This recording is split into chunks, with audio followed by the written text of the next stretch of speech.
आज हम बताएंगे भाषा, ध्वनि, लिपि, वर्ण, वर्णमाला। सबसे पहले बात है भाषा। भाषा क्या है? एक दिन मोहम्मद मुझे बताए थे, भाषा जो है विचारों का आदान प्रदान होता है। यानी हम परिभाषा से करें, जब मनुष्य द्वारा अपने भावों या विचारों को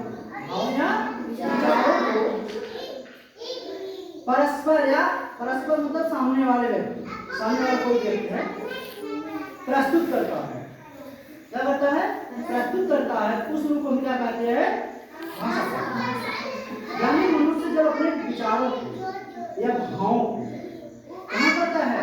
सामने वाले को प्रस्तुत करता है, तो हम क्या कहते हैं? भाषा।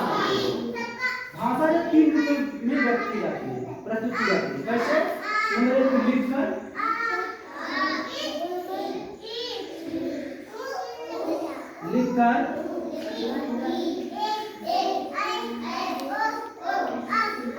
बोलकर और संकेत के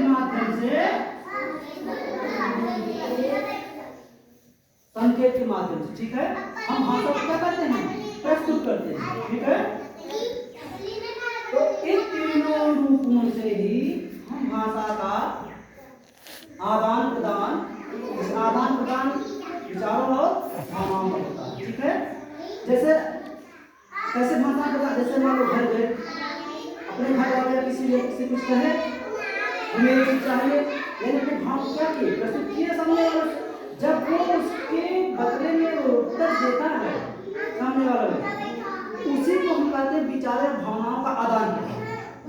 उत्तर जब दिया, हमने कुछ कहा, उसने उत्तर दिया, तो वह क्या हुआ? विचारों का आदान प्रदान।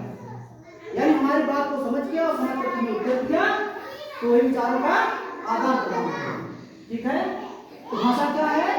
जब मनुष्य द्वारा अपने भावों या विचारों को परस्पर लिखकर, बोलकर या संकेत के माध्यम से प्रस्तुत करता है, जिसे हम क्या कहते हैं? भाषा। जिसे हम क्या कहते हैं? भाषा किस तरह से प्रस्तुत होता है? लिखकर, बोलकर और संकेत के माध्यम से। अच्छा, आते हैं ध्वनि। जब हम भाषा प्रस्तुत करते हैं, हमारे मुख से कुछ ध्वनि निकलती है ना, तो जो ध्वनि निकलती है, आवाज निकल रही, जो मुख से आवाज निकल रही है ना, वही क्या है? ध्वनि। हमने कहा किसी से हमारे कुछ ध्वनि निकली है, उस ध्वनि को हमने सुनकर के उत्तर दिया। अब वो ध्वनि क्या है? ध्वनि को हमने चिन्हित किया। जब हम ध्वनि को चिन्हित करते हैं, क्या करते हैं? चिन्हित। ये जैसे ध्वनि निकल रही है, किस प्रकार की ध्वनि, कैसी ध्वनि है, कौन सी ध्वनि, उसको क्या करते हैं? उसी को हम क्या करते हैं? लिपि नहीं, उसको हम लिखते हैं। ध्वनि को क्या करते हैं? चिन्हित करके हम लिखते हैं। चिन्हित करके जब हम उसको क्या करते हैं? लिखते हैं। तो जिस रूप में लिखते हैं, लिखने का जो तरीका होता है, उसे हम क्या कहते हैं? लिख करते हैं। उसे क्या कहते हैं? लिख करते हैं, ठीक है। जो लिखने का तरीका होता है, उसे क्या कहते हैं? लिपि कहते हैं। और जिस रूप में लिखा जाता है, जिस रूप में लिखा जाता है, उसे हम क्या कहेंगे? वर्ण। क्या कहेंगे? वर्ण। धन है, हमने चिन्हित किया। धन कहाँ से आई? जब हम भाषा प्रस्तुत करते हैं, तो धन में निकलती है, वो धन है। धन हमने चिन्हित किया, चिन्हित करके लिखने के रूप, लिखने के तरीकों को हमने क्या कहा? लिपि कहा। लिखने का जो तरीका होता है, उसे लिपि कहा। जो जिस रूप में लिख देते हैं, लिखने से जो बना वर्ण, जो बनता है चिन्ह, उस चिन्ह को क्या कहते हैं? वर्ण कहते हैं, ठीक है। और अब जितने चिन्हित किए गए ध्वनियों को हमने लिख दिया है, यानी जिसमें वर्ण बने हैं, उन सारे वर्णों के समूह को क्या कहते हैं? वर्णमाला। क्या कहते हैं? वर्णमाला। लिपि लिखने का तरीका होता है, किस रूप में लिखते हो, किस तरीके से लिखते हो। जो ध्वनि से चिन्हित के ध्वनि से बने वर्ण होते हैं, जो अच्छे बनते हैं, जो चिन्ह बनते हैं, उस चिन्ह को क्या कहते हैं? हम वर्ण कहते हैं।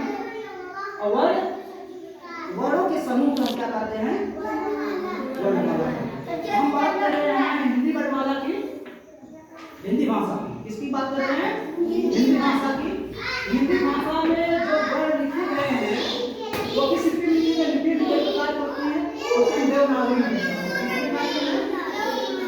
देवनागरी।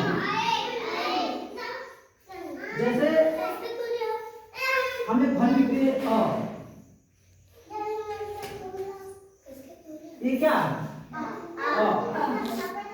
ये ध्वनि भाषा है, ध्वनि निकली और हमने लिखा, इसको चिन्हित किया, ध्वनि को चिन्हित करके हमने लिख दिया, एक वर्ड या वर्ड ठीक।